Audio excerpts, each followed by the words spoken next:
ప్రకాశం జిల్లా గిద్దలూరు పట్టణంలో ఎమ్మెల్యే ముత్తంల అశోక్ రెడ్డి ఏపీఎస్ఆర్టీసీకి సంబంధించిన 4 నూతన బస్సులను ప్రారంభించారు.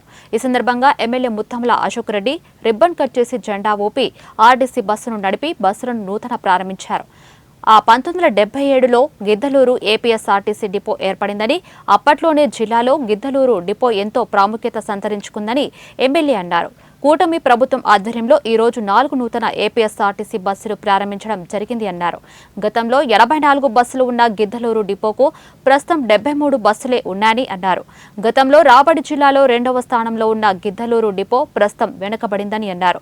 చంద్రబాబు నేతృత్వంలో కూటమి ప్రభుత్వ ఆధ్వర్యంలో గిద్దలూరు ఏపీఎస్ఆర్టీసీ బస్టాండును సుందరంగా తీర్చిదిద్దుతామని అన్నారు.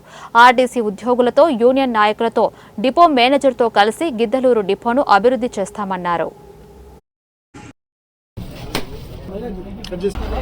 ఈరోజు గిద్దలూరులో ఆర్టీసీ బస్ స్టాండ్కి రావడం, 4 బస్సుల్ని, కొత్త బస్సుల్ని ఇప్పుడే ప్రారంభించడం జరిగింది. గిద్దలూరు డిపో అంటేనే పూర్వం రోజులలో 1976-77లోనే ఈ డిపోని ప్రారంభించడం, ఆ రోజు ఎన్నో సౌకర్యాలతో జిల్లా హెడ్ క్వార్టర్లో లేని సౌకర్యాలను గిద్దలూరులో ఆ రోజు మన డిపో పరంగా కానీ లేకపోతే బస్ స్టాండ్ పరంగా కానీ ఉండడం జరిగింది. నేను డిఎం గారితో, ఇక్కడ ఉన్నటువంటి ఏదైతే ఆర్టీసీ యూనియన్ నాయకులు ఉన్నారో వారితో కూడా నేను మాట్లాడాను. గతంలో మనకి 82 బస్సులు ఉండేటివి, ఈరోజు మనకి 73 బస్సులకు వచ్చింది. గతంలో మన గిద్దలూరు డిపో మన జిల్లాలో 2వ స్థానంలో ఉన్నటువంటి స్థానం నుంచి ఇవాళ కలెక్షన్స్ పరంగా కూడా చాలా ఇబ్బందులలో ఉంది.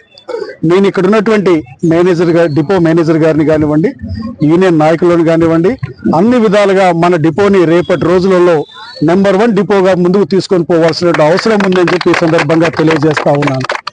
ఈరోజు ఆర్టీసీలో వారికి ఎవరైతే ఎంప్లాయీస్ ఉన్నారో, గతంలో ఉన్నటువంటి ప్రభుత్వం ఏదైతే ఉన్నదో ఆ రోజు కార్పొరేషన్ నుంచి ప్రభుత్వంలోకి మార్చిన తర్వాత వారు ఏదైతే మా ఆశలన్నీ తీర్తాయినటువంటి ఉన్నటువంటి క్రమంలో గతంలో ప్రభుత్వంలోనైతే విలీనం చేశారు, కానీ వారి యొక్క కోరికలను తీర్చిన దాఖలాలు లేవు.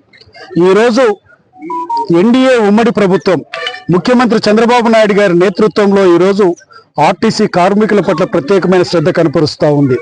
ముందుగా దీనిలో భాగంగా రాష్ట్ర వ్యాప్తంగా కొన్ని వేల కొత్త బస్సుల్ని కొనడం జరుగుతూ ఉంది. ఈరోజు 13